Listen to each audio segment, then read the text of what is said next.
চারিদিকে শুধু গিবলি ফটোর ছড়াছড়ি, তাই আজকে খুব সহজে ফ্রিতে কি করে গিবলি বানানো যায় সেটাই দেখিয়ে দিচ্ছি। গুগলে চ্যাট জিপিটি সার্চ করে চ্যাট জিপিটিকে ওপেন করে নাও।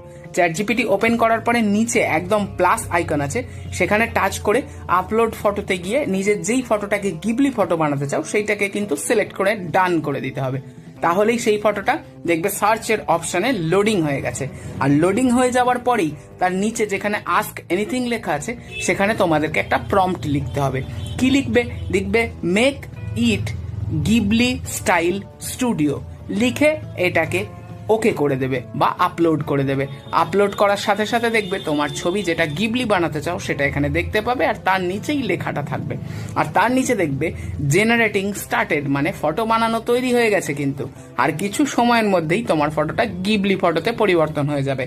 যারা এখনো পর্যন্ত গিবলি কিভাবে বানাতে জানো না তাদের জন্যই আমি এটা দিয়ে দিলাম একদম ফ্রিতে। প্রত্যেকদিন 3টে করে চ্যাট জিপিটি থেকে বানাতে পারবে তোমরা গিবলি ফটো। কিছুক্ষণ অপেক্ষা করার পরেই দেখবে সুন্দর একটা গিবলি ফটো তোমাদেরকে বানিয়ে দিয়ে দিয়েছে চ্যাট জিপিটি। ওপরের ফটোটার সঙ্গে যদি মিলিয়ে নাও দেখবে ওপরের ফটোর থেকেও কিন্তু গিবলি ফটোটা বেশ সুন্দর করে ফ্রেম করা হয়েছে। আর এরই ডাউনলোড অপশানে গিয়ে তুমি এটাকে ডাউনলোড করে নাও, তোমার গ্যালারিতে সেভ হয়ে যাবে। এবার তুমি তোমার পছন্দ মতন জায়গাতে সেভ এন্ড শেয়ার করে দিতে পারো, কোনো প্রবলেম নেই। তো যাদের ভালো লেগেছে একটা লাইক করে দিও।